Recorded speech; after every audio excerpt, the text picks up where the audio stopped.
जय हिंद। आप देख रहे हैं लाइव टाइम्स। आपके साथ मैं हूं वंदना स्ट्रोही और मैं हूं राजेश सिन्हा। और आज हम बात करने वाले हैं नीतीश लालू की। जी हां, नीतीश कुमार ने एक बार फिर से इस चर्चा को गर्म कर दिया है, ये कहकर कि वो नहीं जाना चाहते हैं वापस महागठबंधन में, या लालू यादव के ऑफर को बार बार ठुकरा रहे हैं। 36 घंटे में राजेश जी तीसरा मौका है जब नीतीश बाबू ने इसे ठुकरा दिया है। और साल का पहला दिन था 2025 की शुरुआत में ही लालू यादव ने उन्हें ऑफर दिया कि वो साथ में आते हैं तो हमें वो स्वीकार है, हम उनके साथ आगे मिलकर काम करना चाहते हैं। वो अलग बात है कि तेजस्वी यादव ने किस तरह से उसे मना किया था, उस पर भी हम चर्चा करेंगे। लेकिन आज हम चर्चा करने वाले हैं नीतीश कुमार के उस बयान की जिसमें उन्होंने कहा कि मैं एनडीए में हूं, इसका मतलब यह है कि मैं अटल जी ने मुझे सीएम बनवाया और उनके सिद्धांतों पर मैं चल रहा हूं। ये तो गलती से मैं एक दो बार उधर चला गया था। हाँ, उन्होंने यही कहा था कि मैं गलती से इधर उधर चला गया था, 2 बार चला गया था, अब मैं नहीं जाऊंगा। अब यहाँ पर जो बहुत मजेदार बात मैं आपको ये बताता हूँ कि जब नीतीश कुमार की छवि सामने आती है, आप उनको न्यूज चैनल्स पे देखते हैं या उनके बारे में पढ़ते हैं, तो आजकल जो बातें सामने आती है उनको सोचकर वो यही आती है कि फिर पलट करके वो इधर चले जाएंगे या इधर चले जाएंगे। एक प्रश्न चिन्ह लगा हुआ नजर आता है कि वो फिर से तो नहीं बाजी पलट देंगे। और ये ऐसा उनके साथ चिपका हुआ है कि उनके बारे में जो लोग बात करते हैं यही बात करते हैं। वो बिहार के मुख्यमंत्री हैं, इतने लंबे वर्षों के साथ वो मुख्यमंत्री का काल चल रहा है, तो बातचीत होनी चाहिए उनके कार्यकाल की, बातचीत होनी चाहिए उनकी योजनाओं की, बिहार कैसे प्रगति करेगा इस बारे में बातचीत होनी चाहिए।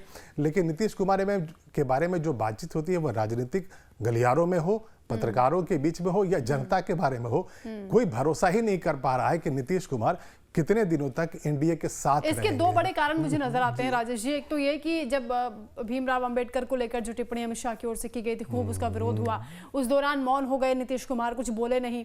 और हालांकि बीपीएससी अभ्यर्थियों को लेकर भी कुछ नहीं बोले हैं, उस पर भी एक अलग बहस हो सकती है। लेकिन दूसरी बात यह है कि नीतीश बाबू जब ये कहते हैं कि वो एनडीए छोड़कर नहीं जाएंगे, एनडीए के सहयोगियों को किस तरह से केंद्र में जब शपथ दिलाई गई थी तो उन्हें साथ में लिया गया, चंद्रबाबू नायडू, नीतीश बाबू को अच्छी खासी उन्होंने वैल्यू दी है। आपने बहुत सही बातें कही है कि अब जब बार बार ये सवाल उठता है कि नीतीश बाबू एनडीए के साथ रहेंगे या लालू जी के साथ चले जाएंगे, तो आखिर कारण क्या है, क्यों नहीं जा रहे हैं?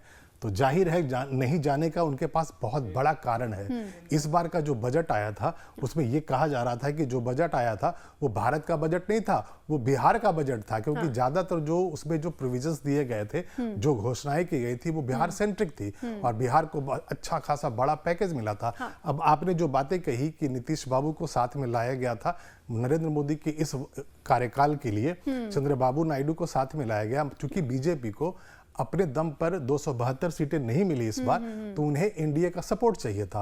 और ऐसे में नीतीश बाबू और वहां से तेलुगु देशम पार्टी टीडीपी के सपोर्ट के बाद नरेंद्र मोदी की सरकार केंद्र में चल रही है। यही तो विपक्ष की ओर से कहा जाता है कि बैसाखी पर आपकी सरकार चल रही है। वो इस फिराक में रहते हैं कि किसी तरह से अगर नीतीश बाबू को हटा लिया जाए या चंद्रबाबू नायडू को तोड़ दिया जाए तो केंद्र की सरकार गिर जाएगी, उनको ऐसा लगता है। क्योंकि अरविंद केजरीवाल ने, राजेश जी आपको याद होगा कि एक चिट्ठी लिखी थी भीमराव अंबेडकर केस के बाद नीतीश बाबू के नाम कि अभी भी वक्त है, आप सोच लीजिए, विचार कर लीजिए, क्योंकि ये मामला गंभीर है, देखिए भीमराव अंबेडकर का अपमान हो गया है। लेकिन उस चिट्ठी में भी नीतीश बाबू ने साफ इनकार कर दिया था कि जैसी आपकी मंशा है वो कभी पूरी नहीं होने वाली। तो यहां पर 2 कारण है नीतीश कुमार के पलट कर एक बार फिर से आरजेडी में आने के। 2 कारण है, एक तीर से 2 निशाने लालू यादव करना चाहते हैं। पहला तो यह हुआ कि अगर नीतीश बाबू को खींच लिया जाता है एनडीए के तरफ से, तो यहां पर जो केंद्र सरकार है, नरेंद्र मोदी की जो सरकार है, वो कमजोर पड़ जाएगी, उसके पास नंबर उतने नहीं रह पाएंगे। तो एक तो नरेंद्र मोदी पर सीधा निशाना लगाया जा रहा है। दूसरा ये वो नीतीश बाबू को अपनी ओर ला करके बिहार की जो राजनीति है लालू यादव और जो अपनी जो पकड़ है पहले से ज्यादा मजबूत बनाएंगे, क्योंकि उन्हें ये उनके साथ ये डील करनी है कि आने वाले वक्त में वो तेजस्वी को सीएम बनाए, यानी पुराना वादा फिर से आगे निभाने पुराना वादा फिर से। अब सवाल ये है कि नीतीश बाबू पर भरोसा लोग कर क्यों नहीं पाते हैं? तो उनका जो अब तक का जो इतिहास रहा है वो यही रहा है कि वो जितनी बार कहते हैं, नीतीश कुमार जितनी बार ये कहते हैं कि मैं इधर उधर नहीं जाऊंगा, हर बार यही लगता है कि ये जरूर जाएंगे। और इसीलिए बार बार यही सवाल उठाया जाता है कि नीतीश बाबू उधर रहेंगे या इधर रहेंगे, इसलिए हम यहाँ चर्चा भी कर रहे हैं। तेजस्वी यादव अब नाराज हो गए हैं और खुलकर वो कह रहे हैं कि अब तो उनकी एज भी हो गई है, तबीयत भी खराब रहती है, वापस आ भी जाएंगे तो हमें क्या फायदा होगा। तो और अपने पैर पर कुल्हाड़ी मारने जैसा होगा। तेजस्वी का नाम ले लिया। हाँ। तो तेजस्वी यादव और लालू यादव दोनों अलग अलग बातें लगातार कर रहे हैं। जहां पर अभी खुला एकदम ऑफर दिया है लालू यादव ने कि उनके लिए हमारे दरवाजे हमेशा के लिए खुले हैं, वहीं पे उसी के तुरंत बाद और उसके पहले भी तेजस्वी यादव ने साफ साफ कहा था कि कोई दरवाजा नहीं खुला है उनके लिए। वो बार बार पलटू चाचा कहते हैं, उन पर भरोसा नहीं करते हैं। और यहां पर नीतीश कुमार की एक अलग परेशानी है।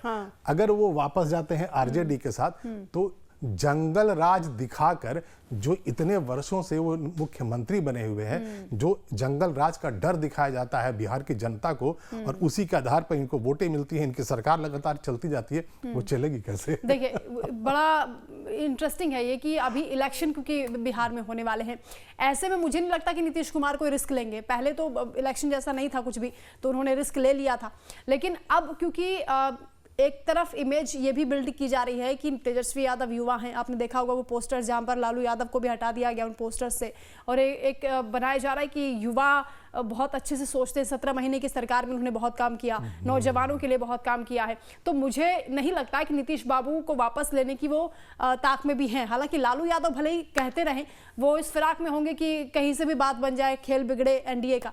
हालांकि जो बिहार में जो चुनाव जो अभी असेंबली का होने वाला है, उसमें ऐसा नहीं है कि नीतीश कुमार के लिए बहुत आसान हो जाएगा इस बार, क्योंकि लालू यादव का जो अपना वोट बैंक है वो कई दशकों पुराना है। और लालू यादव के जो वोटर्स है ना, जो उनका जो कैडर है वो इतना मजबूत है, जो वहाँ के जो लोग हैं, जो नीचे के तबके के लोग हैं, वो एकदम एक साथ एकमुश्त वोट करते हैं लालू यादव की तरफ। और यही कारण रहा है कि लालू यादव का जो वोट बैंक रहा कभी भी नहीं खिसका है। तो आने वाले चुनाव में अगर नीतीश कुमार मान भी लेते हैं कि वो लालू यादव के तरफ जाना भी चाहे, तो उनको एक डर ये रहेगा कि अल्टीमेटली तेजस्वी यादव आगे आ जाएगा, तो उनका भविष्य वैसे भी खतरे में है। बीजेपी के पास बिहार में कोई फेस है भी नहीं, बीजेपी के पास कोई चेहरा नहीं है। वहां पर जो चुनाव लड़ा जाएगा, मान लेते हैं कि वो एनडीए के साथ ही रहते हैं और उस समय बिहार में चुनाव होता है, तो उस वक्त दो फायदे होते हैं।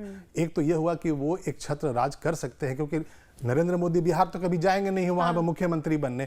और जब चुनाव में जब वो जाएंगे तो उनके पास जो डबल चेहरा होगा, पहला होगा नरेंद्र मोदी का चेहरा होगा, जो एक ब्रांड है, बहुत बड़ा ब्रांड है चुनावों के लिए देश में, और दूसरा खुद नीतीश कुमार है। तो नीतीश कुमार इसीलिए बार बार कहते हैं कि पहला तो ये कि नरेंद्र मोदी की सरकार ने जो बिहार को इतना बड़ा मोटा अच्छा खासा पैकेज दिया था, इकोनॉमिक पैकेज, उसका उनके ऊपर ये भी दबाव है कि अगर वो पलट जाते हैं तो ये खटाई में पड़ जाएगा।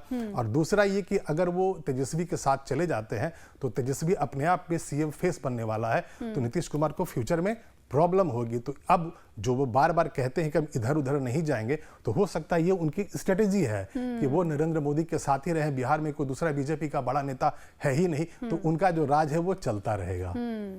इधर जाते हैं उधर जाते हैं, सीएम वही बनते हैं। अच्छा, एक और चीज है, नीतीश कुमार क्यों मजबूरी बन जाते हैं, ये भी अपने आप में सवाल है। लेकिन लालू यादव आखिर क्या चाहते हैं? लालू यादव कभी उन्हें ऑफर देते हैं, कभी उनके बेटे मना करते हैं, तो उस पर वो कोई टिप्पणी भी नहीं करते हैं। तेजस्वी यादव खुलकर उनका विरोध कर रहे हैं, और बीपीएससी अभ्यर्थियों को लेकर भी वो कह रहे हैं कि आंखें बंद कर ली नीतीश बाबू ने, और बिहार में कुशासन चल रहा है। लेकिन जिस प्रगति यात्रा में पहले उन्होंने गोपालगंज में, फिर मुजफ्फरपुर में, अब वैशाली में उन्होंने बयान दिया कि वो वापस महागठबंधन का रुख नहीं करेंगे, लालू के ऑफर को वो ठुकरा रहे हैं, उस प्रगति यात्रा को लालू यादव ने दुर्गति यात्रा बताया। हाँ, और ये कह दिया कि महिलाओं को देखने के लिए वो जा रहे हैं। बहुत अपशब्द भी कहे थे उन्होंने। तो ये कह दिया था कि आंख सेकने जा रहे हैं। तो यही से देखिए, अब नीतीश कुमार जो लगातार मुख्यमंत्री बनते आ रहे हैं, उसका कारण यही है। लालू यादव बहुत ही मंजे हुए खिलाड़ी हैं, बहुत बड़ा उनका वोट बैंक है, लेकिन क्या है, उनके साथ साथ जो उनका इमेज जो कैरी होता है, एक तो जंगल राज और दूसरा इस तरह का जो अपशब्द बोलते हैं, बड़बोलापन बोलते हैं। अब आपने ये कह दिया कि वो महिलाओं की यात्रा में जा रहे हैं, तो वो आंख सेकने जा रहे हैं, तो जाहिर है जो आधी आबादी है, जो महिलाओं की इतनी बड़ी संख्या है, जो वोटर्स है, वो नाराज हो जाएंगे ना। तो यही कारण है कि नीतीश कुमार के ऊपर राजयोग लगातार चलता आ रहा है। और लालू यादव का अपना बहुत बड़ा वोट बैंक है, नीतीश कुमार से ज्यादा बड़ा वोट बैंक है, लेकिन जंगल राज का जो उनका जो भूत है वो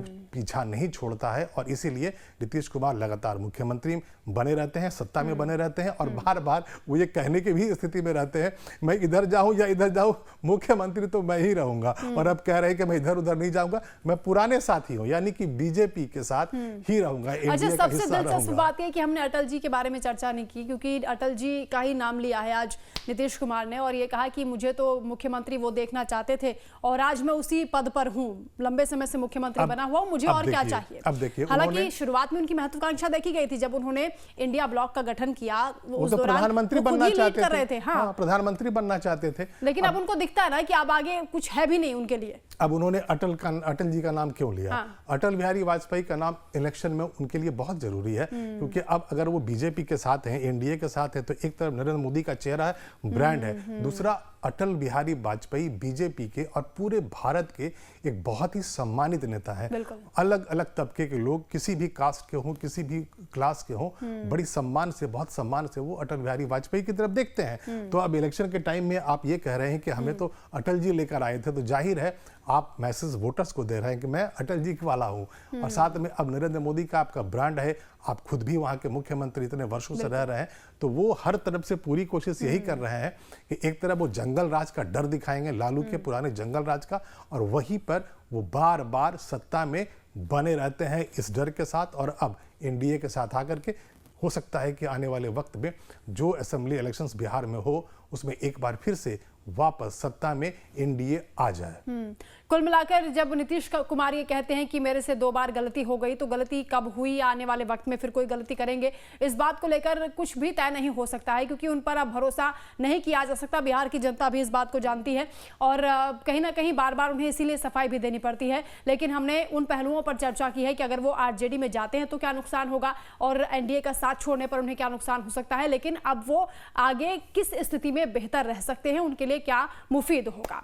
खैर, नीतीश बाबू के इस बयान को, ऑफर ठुकराने को लेकर आप क्या सोचते हैं, कमेंट करके हमें जरूर बताएं। फिलहाल चर्चा में इतना ही। नमस्कार। नमस्कार।